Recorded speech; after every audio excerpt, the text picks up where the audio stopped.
मैंने और आपने वीडियोस में, न्यूज में, ऐसे तमाम जगहों पे सेकुलर शब्द के बारे में जरूर सुना होगा।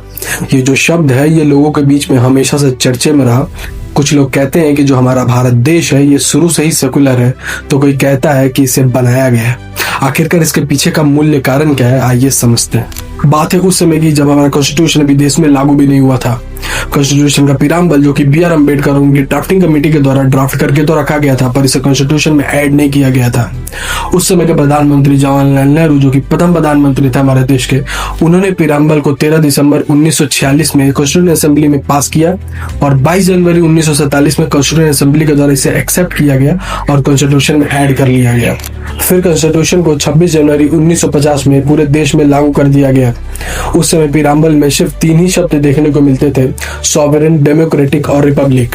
समय बदलता है, सरकार बदलती है, सरकार तो वही कांग्रेस की रह जाती है, पर प्रधानमंत्री इंदिरा गांधी बनती है। इनके कार्यकाल में कुछ ऐसा होता है कि रिलीजन के बीच में मुठभेड़ और लड़ाई झगड़े शुरू हो जाते हैं।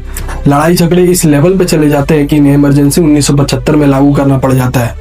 इसी इमरजेंसी के कार्यकाल में कॉन्स्टिट्यूशन को सबसे पहली बार चेंज किया जाता है। कॉन्स्टिट्यूशन को 18 दिसंबर 1976 को अमेंड किया जाता है और प्रीएम्बल में 42nd अमेंडमेंट एक्ट 1976 के द्वारा सोशलिस्ट और सेकुलर वर्ड को ऐड किया जाता है बाय इंदिरा गांधी। सेकुलर शब्द को कॉन्स्टिट्यूशन में जोड़ने का बस एक ही कारण था, जो ऑन ग्राउंड रिलीजन मैटर चल रहा है उसे रोका जाए, उन्हें इक्वालिटी दिया जाए और उन्हें न्यूट्रलाइज किया जाए। स्टेट का कोई अपना रिलीजन ना हो, इस वजह से सेकुलर शब्द को कॉन्स्टिट्यूशन में ऐड किया गया और उसे स्ट्रॉन्ग बनाया गया। उम्मीद है कि इस वीडियो के माध्यम से आपको जरूर क्लैरिटी मिली होगी और आपको यह भी पता चल गया होगा कि जो हमारा भारत देश है वो कभी सेकुलर था नहीं, इसे बनाया गया है। इसी तरीके की इंफॉर्मेटिव वीडियोस के लिए हमें फॉलो करें।